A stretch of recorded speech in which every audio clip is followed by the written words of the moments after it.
الحمدللہ رب العالمین، الصلاۃ والسلام علی سید الانبیاء والمرسلین، اما بعد، اعوذ باللہ من الشیطان الرجیم، بسم اللہ الرحمن الرحیم۔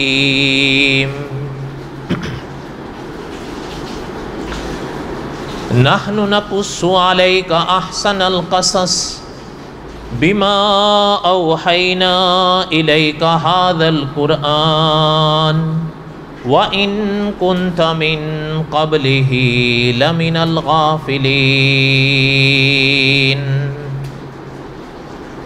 صدق اللہ العظیم وبلغنا رسولہ النبی الکریم ونحن علی ذلک لمن الشاہدین والشاکرین والحمد للہ رب العالمین۔ اللہم صلی علی محمد وعلی آل محمد کما صلیت علی ابراہیم وعلی آل ابراہیم انک حمید مجید۔ اللہم بارک علی محمد وعلی آل محمد کما بارکت علی ابراہیم وعلی آل ابراہیم انک حمید مجید۔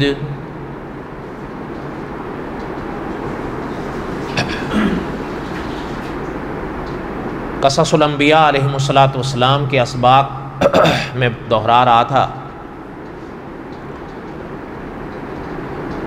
اور گزشتہ جمعہ حضرت الیسع علیہ السلام کا باب میں نے پڑھا، حضرت کے حالات پر جو مختصر سا تھا۔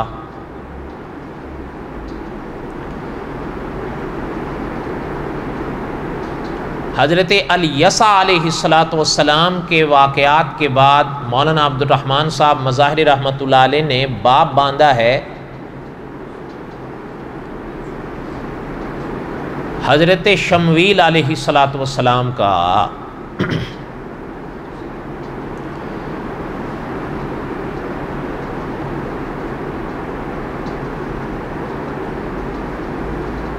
حضرت بھی اللہ تعالیٰ کے ان انبیاء علیہم السلام میں سے ہیں جن کا نام قرآن پاک میں نہیں ہے،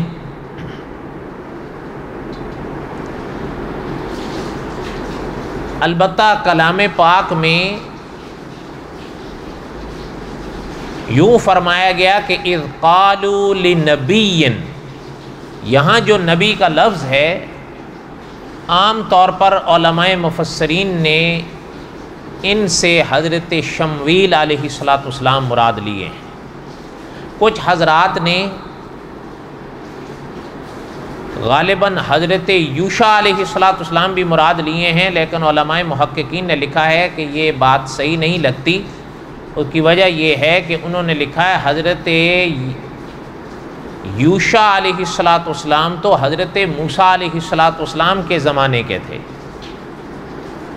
اور حضرت کے جانشین ہوئے، اس لیے یہاں اذ قالوا لنبی سے حضرت یوشع علیہ السلام مراد نہیں ہیں بلکہ حضرت شمویل علیہ السلام مراد ہیں۔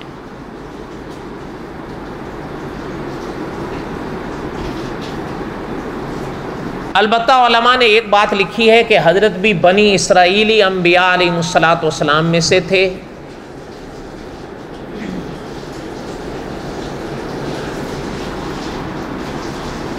ان کے واقعات لکھنے کے موقع پر علماء نے لکھا ہے کہ حضرت موسیٰ علیہ السلام نے جب اس دنیا سے پردہ فرمایا تو لگ بھگ 3 صدیاں جب گزری تو بنی اسرائیل میں ان حضرات نے لکھا ہے کہ اس زمانے کی تاریخ پڑھنے سے پتہ چلتا ہے کہ بنی اسرائیل میں اس وقت بادشاہت نہیں تھی، قبیلے قبیلے کے سردار تھے، وہ اپنے لوگوں کا خیال رکھتے تھے۔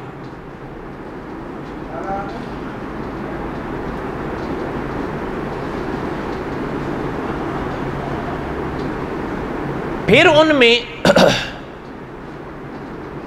ایک دور پایا جاتا ہے بنی اسرائیل میں جس کو قاضیوں کا دور کہتے تھے.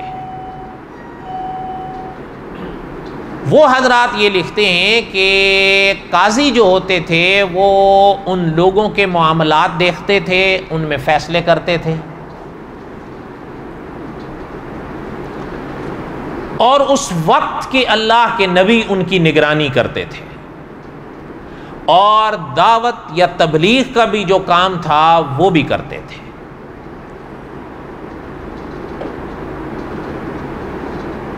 مولانا عبد الرحمن صاحب رحمۃ اللہ نے لکھا ہے کہ حضرت علیہ علیہ السلام نے بھی اس سلسلے کو آگے بڑھایا، بلکہ حضرت کی موجودگی میں قاضی مقرر ہوئے، حضرت نے ان کی نگرانی فرمائی. اور یہ بھی علماء نے لکھا ہے کہ حضرت علیہ علیہ السلام چاہتے تھے کہ جب ہم نہ رہیں تو ان کے اندر اتنی صلاحیت رہے کہ یہ اپنے اس چلتے ہوئے نظام کو سنبھال سکیں.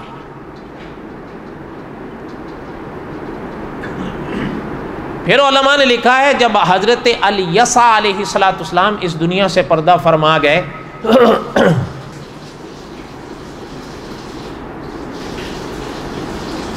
تو ایک وقت بنی اسرائیل پر گزرتے ہوئے ایسا بھی گزر رہا تھا کہ جیسے میں نے عرض کیا کوئی بادشاہ نہیں تھا ان پر، قبیلے قبیلے کے سردار ہوتے تھے، وہ ایک دوسرے کو سنبھالتے تھے.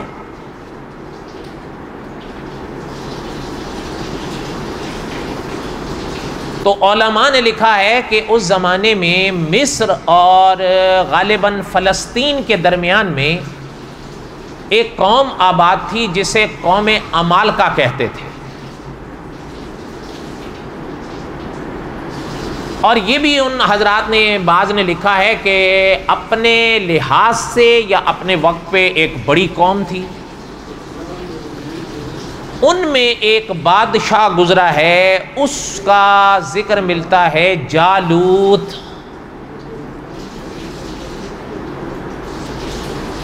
اس نے جب ان کی ول دیکھا بھئی ان کے ہاں تو کوئی بادشاہ وغیرہ نہیں، بس سردار ہیں اور قبیلے قبیلے کے وہ ایک دوسرے کو سنبھالنے کی کوشش کرتے ہیں، تو اس موقع پر ان پر حملہ کرنا ایک بہترین موقع ہوگا. اس نے بنی اسرائیل پر حملہ کر دیا. اچھا، جب حملہ کر دیا تو علماء نے لکھا ہے کہ بنی اسرائیل اس کا مقابلہ نہیں کر سکے. جب مقابلہ نہیں کر سکے تو اب ظاہر بات ہے جب اس طرح حملے ہوں تو پھر کتنی جانیں جاتی ہیں. اور جو بچے وہ تاریخ کی کتابیں بتاتی ہیں کہ اس نے ان سب کو گرفتار کیا.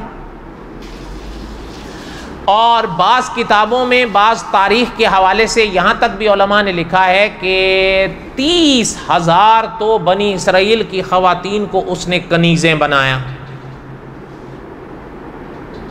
اور یہاں تک بھی بعض کتابوں میں ملتا ہے کہ تورات تک اٹھا کے لے گیا. بعض کتابوں میں تو یہ ہے، اور بعض میں یہ ہے کہ نہ صرف یہ کہ اٹھا کے لے گیا وہ حضرت موسیٰ علیہ السلام والی تورات، بلکہ جلا کر راکھ ہی کر دیا. بعض کتابوں میں تو یہ بھی ہے.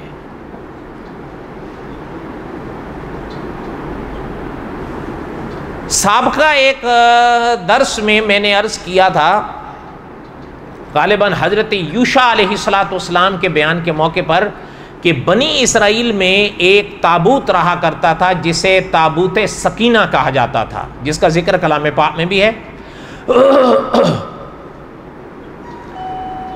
اور وہ نسلاً بعد نسلاً ان کے پاس تھا.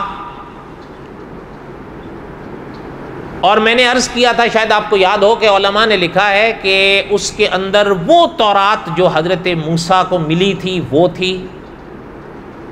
حضرت موسیٰ علیہ السلام کے بعض اکابر نے لکھا ہے کہ حضرت موسیٰ علیہ السلام کا وہ عصا جس کا تذکرہ کلام پاک میں ہے وہ بھی تھا.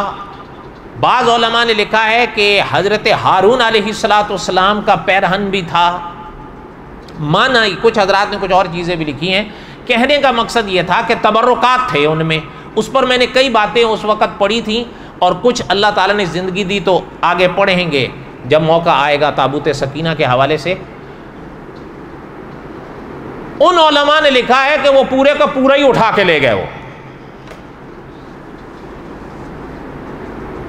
اچھا یہ بھی اس موقع پر اکابر نے لکھا ہے کہ یہ جو کچھ بنی اسرائیل کے ساتھ ہوا ان کی بدعمالیوں کا نتیجہ تھا. یہ بھی علماء نے لکھا ہے. کیوں؟ وہ تاریخ کی کتابیں بتاتی ہیں کہ شروع میں حضرت موسیٰ علیہ السلام اس دنیا سے جب پردہ فرمائے تو یہ چلتے رہے، سدھرے بھی رہے. بعد میں چلتے چلتے چلتے چلتے ان کا وہ حال ہو گیا جو اب ہمارا ہے. یہ بھی الفاظ میرے نہیں ہیں، یہ بھی کتابوں میں لکھے ہوئے ہیں. مانا یہ کہ بگڑ گئے، جب بگڑ گئے تو پھر اللہ تعالیٰ کی طرف سے عذاب تو آتا ہے. اب وہ عذاب کبھی وبا کی صورت میں آتا ہے اور کبھی بادشاہوں کی صورت میں آتا ہے. اگر آپ باریکی سے غور کریں تو علماء نے لکھا ہے وہ ہمارے ہی کرتوتوں کے مختلف روپ ہوتے ہیں. وَمَا ظَلَمْنَاهُمْ وَلَٰكِنْ كَانُوا أَنفُسَهُمْ يَظْلِمُونَ.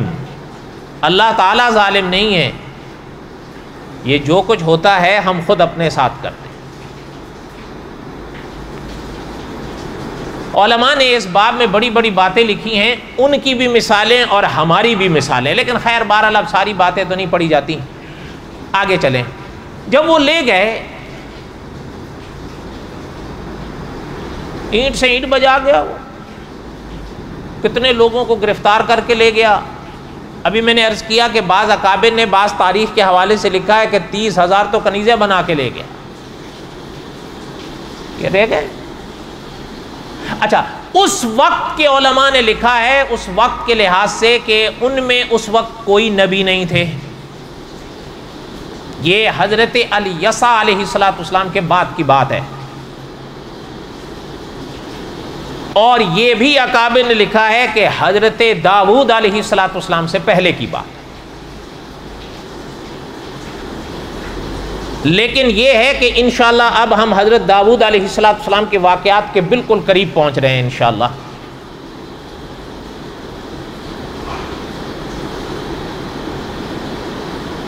علماء نے لکھا ہے کہ اس زمانے میں ایک نیک دل انسان تھا بنی اسرائیل میں، وہ شہید ہو گئے تھے اس وقت.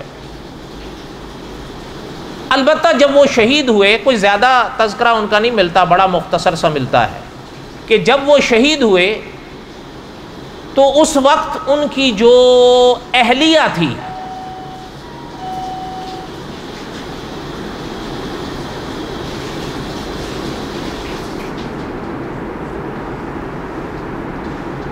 وہ انسان، یہ بھی جہاں تک یاد پڑ رہا ہے کسی جنگ میں ہی کام آئے تھے یا اسی موقع پر ہی وہ حادثے میں ہوئے. وہ تو فوت ہو گئے لیکن ان کی جو اہلیہ تھیں وہ گھر میں تھیں اور علماء نے لکھا ہے وہ امید سے تھیں. البتہ ایک بات تھی کہ جو انبیاء علیہ السلام کے سلسلے کی کڑی چلی آ رہی تھی وہ اس خاندان میں تھی. اس لیے علماء نے لکھا ہے کہ بنی اسرائیل کو جب یہ پتہ چلا کہ مطلب یہ خاتون امید سے ہیں تو ان کی امید جاگ اٹھی کہ ممکن ہے کہ ان سے اللہ کے نبی پیدا ہو جائے. اچھا علماء نے لکھا ہے کہ اس خاتون کے ہاں جنم ہوا اور اللہ کی شان تھی، بیٹے کا جنم ہوا اور بنی اسرائیل کی جو امید تھی یا جو دعائیں تھیں وہ قبول ہوئیں کہ وہ بیٹا جو اس خاتون نے جنا اللہ تعالیٰ نے آگے چل کے ان کے سر پر نبوت کا تاج رکھا اور یہ وہی تھے جن کو دنیا آج بھی حضرت شمویل علیہ السلام کے نام سے یاد کرتی ہے. اچھا ظاہر بات ہے ایک میرا اور آپ کا بچپن ہوتا ہے، ایک عام لوگوں کا بچپن ہوتا ہے جیسے میں اور آپ، لیکن ایک بچپن انبیاء کا ہوتا ہے علیہ السلام. علماء نے لکھا ہے کہ انبیاء علیہ السلام چونکہ اللہ کا انتخاب ہوتے ہیں اس لیے از اول تا آخر خدائی پہروں میں رہتے ہیں. اس لیے انبیاء علیہ الصلوۃ والسلام کی ہر ادا ہی ممتاز ہوتی ہے، اس لیے کہ وہ اللہ کا انتخاب ہوتے ہیں، چاہے ان کا بچپن ہو، چاہے ان کی جوانی ہو، چاہے ان کا بڑھاپا. اس لیے اچھا اپنا خیر بہرحال میں دوسری طرف نکل جاؤں گا، یہ پھر آئیں گے تفصیلات آگے حضرت داؤد علیہ الصلوۃ والسلام کے واقعات میں انشاءاللہ. کہنے کا مقصد یہ تھا جب حضرت شمویل علیہ الصلوۃ والسلام پیدا ہوئے، علماء نے لکھا ہے بڑے ہوئے تو ظاہر بات ہے کہ ہر ادا سے نور ٹپکتا تھا. قاضیوں کا دور بھی چل رہا تھا. اللہ تعالیٰ نے اچھا یہ بھی علماء نے لکھا ہے کہ قضا کا منصب بھی ان کے پاس تھا، چونکہ ممتاز تو تھے قوم میں. اللہ کی شان تھی، قاضی ہونے کے ساتھ ساتھ اللہ تعالیٰ نے ان کو نبی بھی بنا دی. اب یہ ان کے فیصلے ہر لحاظ سے دیکھ رہے ہیں. اچھا ایک دن یہ ہوا کہ بنی اسرائیل بیٹھے ہوئے تھے،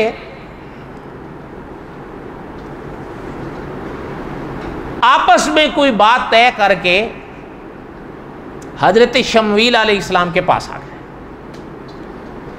ان کے پاس جب آئے تو آ کر حضرت سے کہنے لگے کہ ہم آپ سے ایک بات کہنے آئے ہیں. یہ یاد رہے کہ اس وقت تک بھی بنی اسرائیل پہ کوئی بادشاہ نہیں تھا.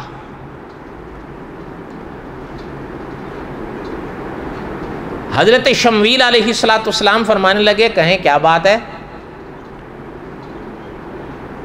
اس وقت بنی اسرائیل نے جو حضرت شمویل علیہ الصلوۃ والسلام سے بات کہی، اس بات کو اللہ تعالیٰ نے کلام پاک میں بیان فرمایا. الم تر الی الملأ من بنی اسرائیل من بعد موسیٰ، آپ نے ان لوگوں کو نہیں دیکھا جو قوم بنی اسرائیل میں سے تھے اور حضرت موسیٰ کے بعد. اب تو بالکل واضح بات ہے، جب اللہ تعالیٰ نے فرما دیا کہ یہ قصہ حضرت موسیٰ کے بعد ہے تو بات ختم. اذ قالوا لنبی، جب آ کر وہ کہنے لگے اپنے نبی سے. یہی یہ وہ لفظ ہے جس کا میں ذکر کر رہا تھا کہ علماء نے لکھا ہے، یہاں محترم کا نام تو نہیں ہے لیکن علماء مفسرین نے لکھا ہے کہ اذ قالوا لنبی سے مراد حضرت شمویل ہے. لَهُ مُبْعَثْ لَنَا مَلِكًا، ہمارے لیے ایک بادشاہ بنا دیجئے کسی کو. کیوں بنا دیجئے؟ نقاتل فی سبیل اللہ، تاکہ ہم ان کی رہنمائی میں جہاد کر سکیں اور عمالقہ سے ہم بدلہ لے سکیں. اس نے جو کچھ ہمارے ساتھ کیا پھر ہم بھی اس کے ساتھ جو ہے مقابلہ کریں. الم تر الی الملأ من بنی اسرائیل من بعد موسیٰ اذ قالوا لنبی لہ مبعث لنا ملکا نقاتل فی سبیل اللہ. اچھا یہ ہو سکتا ہے کہیں آپ نے پڑھا ہو یا سنا ہو، زبانوں میں نزاکتیں تو ہوتی ہیں نا. ان کی زبان میں بھی اگر میں اور آپ ذرا سی زبان کو اوپر نیچے کر دیں تو مطلب کہاں کا کہاں چلا جائے گا. آپ بہتر سمجھ سکتے ہیں سیونگ چھونگ کس کو کہتے ہیں، اور اگر اسی کو سیونگ چھونگ کر دیں تو بات کہاں سے کہاں چلی جائے گی. اس طرح کی مثالیں آپ کو کئی زبانوں میں ملے گی. اب یہ دیکھیں یہاں جو کلام پاک میں یہ لفظ استعمال کیا ہے نا بنی اسرائیل نے، اور اللہ تعالیٰ نے ان کے اس الفاظ کو بیان فرمایا کلام پاک میں. اذ قالوا لنبی لہ مبعث لنا ملکا، یہ 3 حرفی جملہ ہے. یہ میم لام کاف 3 حرف ملیں تو ایک لفظ بنتا ہے. اچھا یہ میم لام کاف ہے، اگر آپ لام کے اوپر زبر ڈال دیں نا لفظ پڑھا جائے گا ملک. کیا اس کا معنی ہوتا ہے فرشتہ. کیا؟ فرشتہ. اور یہی لفظ رہنے دیں، میم لام کاف، صرف لام کے اوپر سے زبر ہٹا کے لام کے نیچے زیر لگا دیں، لفظ پڑھا جائے گا ملک. جیسے یہاں ہے اس کا مطلب ہوتا ہے بادشاہ. نہیں سمجھ آئی بات آپ کو؟ زیر اور زبر سے معنی کہاں سے کہاں جا رہا ہے؟ اذ قالوا لنبی لہ مبعث لنا ملکا، بنی اسرائیل فرشتہ مانگ رہے تھے یا بادشاہ مانگ رہے تھے؟ اگر اللہ نہ کرے میں غلطی سے ملک پڑ جاؤں تو معنی ہی بگڑ جائے گا. اس لیے کبھی خیر اللہ تعالیٰ بڑا بول نہ بلوائیں، کبھی کبھی سامنے والے روب ڈالنے کی کوشش کرتے ہیں نا، تو ملک کو جب ملک پڑھتے ہیں یا ملک کو ملک تو ہنسی نکل جاتی ہے. اس لیے انسان وہی الفاظ کا چناؤ کرے جس پر اس کو عبور ہو. صحیح بات ہے غلط بات ہے، روب ڈالنے کی کیا ضرورت ہے. بہرحال خیر کہنے کا مقصد یہ تھا، اس لیے ہمیشہ اکابر ایک سبق پڑھایا کرتے تھے کہ کلام پاک جب بھی پڑھو دھیان سے غور سے پڑھو. اب پہلے اچھا یہ ساری یہ مثال دوسرے پارے کی ہے، ایک مثال پہلے پارے سے بھی سنیں. قرآن پاک میں ہے نا پہلے پارے میں وَلَا تَقْرَبَا هَذِهِ الشَّجَرَةَ. اچھا اب یہاں جو تقربا بے کے ساتھ الف ہے، اگر آپ اور میں اللہ نہ کرے بے خیالی میں پڑھ جائیں وَلَا تَقْرَبَا هَذِهِ الشَّجَرَةَ، جو عموماً کرتے ہیں، معنی نہیں بدل جائے گا. کیا مطلب؟ علماء نے لکھا ہے صحیح لفظ ہے وَلَا تَقْرَبَا، بے کے ساتھ الف ہے تو الف کو پڑھو. معنی یہ ہے کہ اللہ تعالیٰ حضرت آدم اور حضرت حوا دونوں سے فرما رہے ہیں کہ اس درخت کے قریب نہیں جانا. اگر میں اور آپ الف کھا جائیں اور پڑھ دیں وَلَا تَقْرَبَا هَذِهِ الشَّجَرَةَ، معنی بن جائے گا آدم آپ ایک اس درخت کے قریب نہیں. نہیں سمجھ آئی؟ اچھا یہ تو چلیں آپ کہیں گے ہمیں کیا ضرورت ہے پڑھنے کی، قل هو اللہ احد تو میں اور آپ سارے ہی پڑھتے ہیں نا. پہلا حرف قل، علماء نے فرمایا بڑی کاف ہے، اس کو بڑے کاف کے تلفظ سے ادا کرو. عام طور پر کئی جانے انجانے میں قل، حالانکہ یہ چھوٹی کاف کا انداز ہے اور معنی میں زمین آسمان کا فرق ہے. صحیح لفظ بڑی کاف ہے قل، معنی یہ ہے میرے نبی کہہ دیں ان سے. آپ اور میں اگر بے خیالی میں پڑھ جائیں قل چھوٹی کاف کے تلفظ سے، معنی بن جائے گا میرے نبی کھا لیں.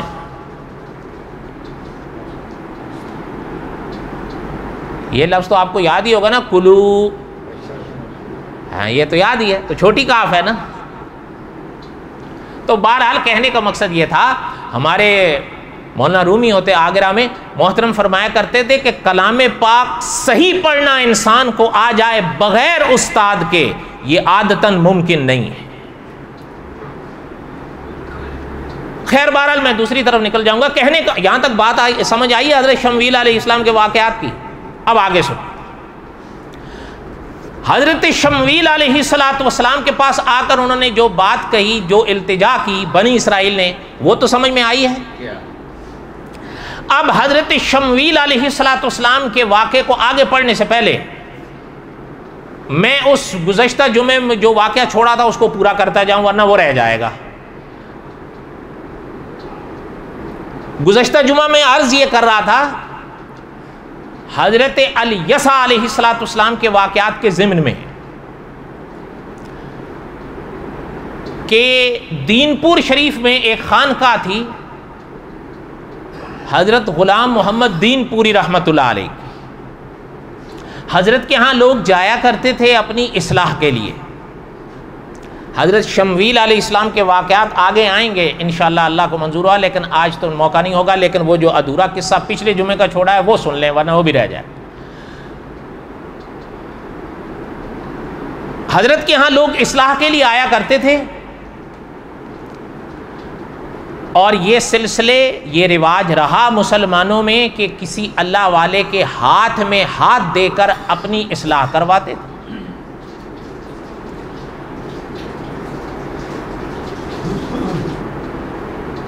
ایک دن وہاں عرض یہ کر رہا تھا کہ ایک دن وہاں جوگی آ گیا. وہ حضرت کی خانقاہ میں کئی دن رہا اور کچھ اس کو کسی نے کچھ بھی نہیں کہا. حضرت کا ایسا مزاج ہی نہیں تھا. حقیقت یہ ہے کہ ہمارے اکابر فرمایا کرتے تھے کہ بڑے مٹے ہوئے لوگ تھے. حقیقت بھی یہ ہے بہت کچھ ہونے کے باوجود اپنے آپ کو کچھ بھی نہیں سمجھتے تھے اور یہی کمال تھا ان کا. اور میں اور آپ کچھ بھی نہیں ہیں لیکن اپنے آپ کو سب کچھ، بہت نہیں سب کچھ سمجھتے ہیں. یہی ہماری بنیادی غلطی ہے.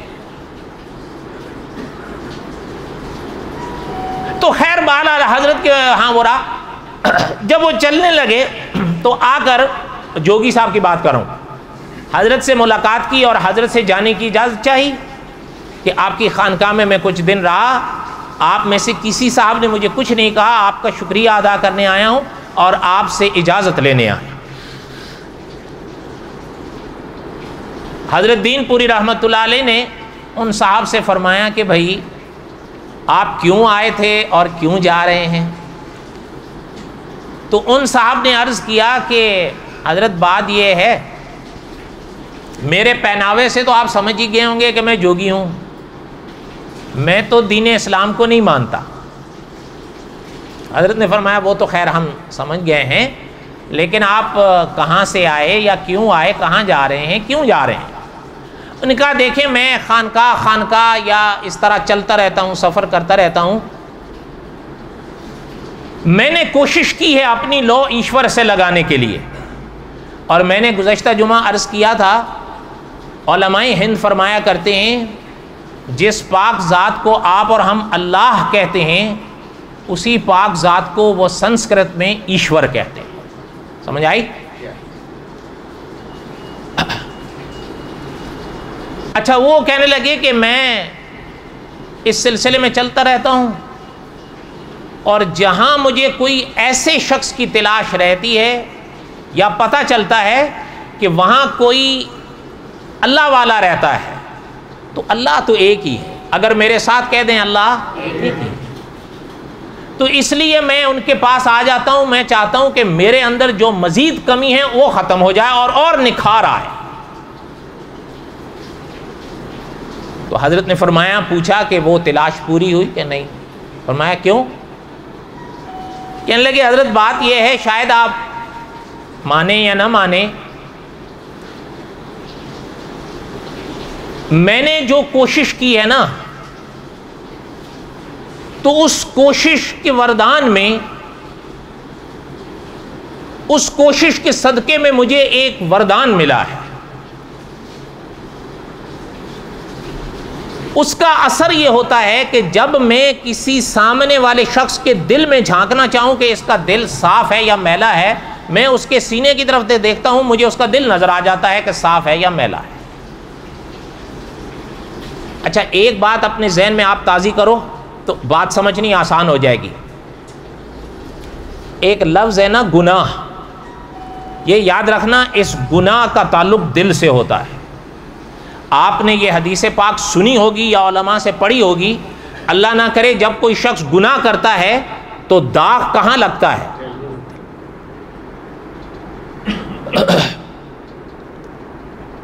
تو حضرت نے فرمایا کہ پھر کہنے لگے میں کئی حضرات کے پاس اللہ اللہ کرنے والے ہیں، لیکن جب میں مراقبہ کرتا ہوں، دھیان جماتا ہوں، ان کا دل دیکھتا ہوں، ان کا دل میلا ہوتا ہے، تو مجھے یہ خیال آتا ہے کہ بھئی اس کا اپنا ہی دل میلا ہے، میری کیا اصلاح کرے گا. اس لیے میں چل پڑتا ہوں. تو چلتے چلتے یہاں آیا ہوں. حضرت دین پوری رحمۃ اللہ علیہ نے جب یہ بات سنی تو حضرت نے فرمایا کہ ٹھیک ہے، اچھا مجھے یہ بتائیں آپ کو یہ وردان ملا کیسے؟ تو وہ صاحب کہنے لگے کہ حضرت ایسے ملا ہے کہ میں نے ہمیشہ اپنے نفس کی مخالفت کی ہے. نفس کس کو کہتے ہیں؟ آپ نے یہ لفظ عام طور پر سنا ہوگا نا؟ بالکل.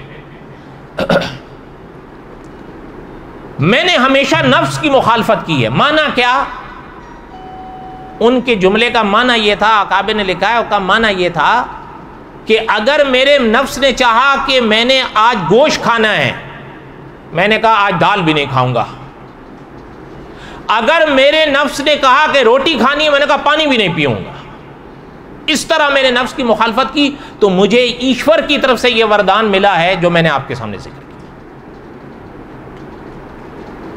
حضرت نے سنا تو حضرت نے فرمایا اچھا اب یہ بات تو ٹھیک ہو گئی، اب مجھے ایک بات ہم آپ سے پوچھتے ہیں، وہ یہ بتائیں کہ فقیر کا بھی دل دیکھا؟ اب وہ چپ ہو گئے، اب کیسے بولیں؟ تو حضرت نے فرمایا کہ ہم آپ سے پوچھ رہے ہیں فقیر کا بھی دل دیکھا؟ کہنے لگا جی ہاں حضرت دیکھا ہے۔ حضرت نے فرمایا کیسے پایا؟ اب وہ چپ ہے کہ کیسے بولیں؟ حضرت نے فرمایا بتائیں۔ کہنے لگے حضرت آپ ناراض نہ ہوں، سچی بات یہ ہے کہ میں نے آپ کے دل پہ بھی نگاہ ڈالی ہے تو آپ کے دل میں بھی داغ ہی نظر آیا ہے، اس لیے آپ جا رہے ہیں۔ بات سمجھ آئی ہے؟ حضرت نے فرمایا اچھا خیر چلیں۔ ابھی جو آپ نے مجھے یہ بات بتائی ہے کہ آپ کو جو ایشور کی طرف سے یہ وردان ملا ہے، کس صدقے میں ملا ہے؟ کہ ہمیشہ نفس کی، بولو نا، نفس کی مخالفت کی ہے، تبھی ملا ہے نا اس کو۔ تو حضرت نے فرمایا اب ہم آپ سے، کہ جی بالکل حضرت ایسا ہی ہے۔ حضرت نے فرمایا اچھا اب ہم آپ سے ایک سوال پہلے کیے ہیں، اب ایک سوال ہم ابھی کرتے ہیں۔ کہ جی حضرت وہ کیا؟ کہنے لگے آپ کا جب دل نہیں کرتا تھا، آپ کا جب دل چاہتا تھا یا نفس چاہتا تھا کہ گوشت کھاؤں تو آپ نے دال بھی نہیں کھائی، جب آپ کا نفس چاہتا تھا کہ میں روٹی کھاؤں تو آپ نے پانی بھی نہیں پیا۔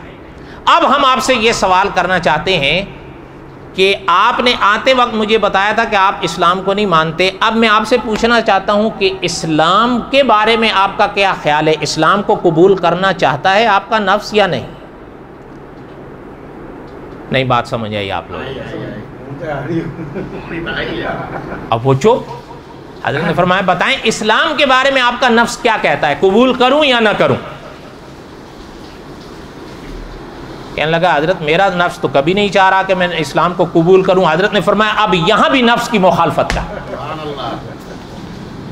سمجھ ہی نہیں آئی آپ لوگ، پتہ نہیں کس دنیا میں کھوئے رہتے ہو۔ اور سنو سریلی تقریریں، ساری دنیا سو گئی ہے، تبھی تو یہی حال ہے۔ آپ فرمایا اب نفس کی مخالفت کر، ورنہ ایشور کا یہ وردان ابھی ختم ہوئی۔ جب تو گوشت بھی نہیں کھا، تیرا نفس چاہتا تھا گوشت کھاؤں، تو نے دال تک چھوڑی، تیرا نفس چاہتا تھا روٹی کھاؤں، پانی تک چھوڑا ہے، اب تیرا نفس کہہ رہا ہے اسلام کبھی قبول نہ کر تاکہ تیرا وردان باقی رہے۔ یہ ہوتے تھے اللہ والے جو دل کو، اسی لیے قاری طیب صاحب رحمۃ اللہ علیہ وہ محتمم دارالعلوم دیوبند فرمایا کرتے تھے کہ اللہ والے لمبی چوڑی تقریریں تھوڑی کرتے ہیں، وہ تو چٹکیوں میں دل تھامتے ہیں۔ پل میں جوگی کا دل کو حضرت نے دل میں تھام لیا۔ فرمایا بولو۔ کہنے لگا حضرت کلمہ پھر آپ ہی پڑھا دیں، ورنہ وردان تو ختم ہو جائے گا، آپ تو بات صحیح کر رہے ہیں۔ حضرت نے کلمہ پڑھایا، کلمہ پڑھ لیا۔ حضرت نے فرمایا اب ہم اصلاح کرتے رہیں گے، کچھ دن یہاں اور رہو۔ حضرت نے کچھ دن اپنے پاس رکھا، دین اسلام کی تعلیمات دیں، سکھائیں، دعائیں دیں۔ جب وہ تیار ہو گیا، ایک وقت گزرا کہ محترم نے اس پر نگاہ ڈالی، تو ایک دن حضرت نے اس کو پھر واپس بلایا۔ آیا، حضرت نے بٹھایا تو حضرت نے فرمایا کیسے ہو؟ کہ حضرت بالکل الحمدللہ۔ فرمایا اب حضرت نے باقی تفصیلات حالات پوچھے، وہ میں چھوڑ رہا ہوں، وقت پر نہیں ہے۔ اچھا، اب اس کے بعد حضرت نے فرمایا کہ اچھا یہ ایک بات آپ سے کہنی تھی۔ کہ کیا؟ کہ جب آپ یہاں آئے تھے تو میں نے آپ سے یہ پوچھا تھا کہ جب آپ کو اپنا وردان جو ملا تھا تو آپ کہتے تھے اس کا صدقہ یہ تھا کہ آپ، یا اثر یہ تھا کہ آپ جیسے کسی کا دل دیکھتے تھے، اس کا دل آپ دیکھ لیتے تھے کہ صاف ہے یا میلا ہے۔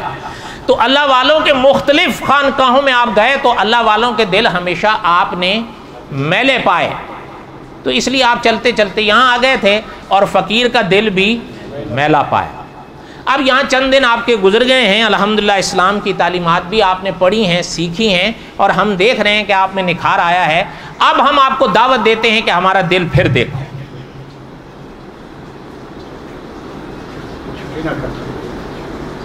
اب پھر اعلانات بھی ہیں یا جلدی پورا کر دوں؟ حضرت نے فرمایا اب ہمارے دل کو پھر دیکھو۔ جب انہوں نے پھر نگاہ ڈالی تو اکابر نے لکھا ہے کہ حضرت کا دل ایسا روشن نظر آیا کہ اس کی آنکھیں چندی آ گئیں۔ حضرت نے فرمایا کیا بات ہے؟ کہنے لگے حضرت آپ کا دل تو ایک دم نور سے چمک رہا ہے۔ حضرت نے فرمایا اللہ کے بندے، دل پہلے بھی چمک رہا تھا، جن اللہ والوں کے تم دل پیچھے دیکھ کے آئے تھے دل ان کے بھی چمک رہے تھے، اصل بات یہ ہے کہ دل کی مثال ہوتی ہے آئینے جیسی. آئینے میں جو چیز سامنے کرو گے وہی نظر آئے گی. تمہارے دل میں کفر کا داغ تھا, تم ہمارے اور اللہ کے ولیوں کے دل کے سامنے اپنا داغ کرتے تھے تو شیشے میں تمہیں تمہارا داغ نظر آتا تھا, تم ہمارا داغ سمجھ لیتے تھے. یہ تمہاری غلط فہمی تھی. جس دن تم نے لا الہ الا اللہ محمد الرسول اللہ پڑھا ہے, وہ جو تیرے دل کے کفر کا داغ تھا وہ دھلا ہے, ایمان کا نور جگمگایا ہے, تو اب تجھے نور ہی نظر آ رہا ہے کہ تو دیکھ ہی نہیں پا رہا ہے. بات سمجھ آ گئی؟ اب میں نے خلاصہ کر دیا ہے, باقی عبارات میں نے چھوڑ دی ہیں. اللہ تعالیٰ آپ کے ہم سب کے حامی و ناصر ہوں. چونکہ اعلانات ہیں, آپ سنتیں پڑھیں, پھر میں مختصر کر دوں گا. وما علینا الا البلاغ المبین.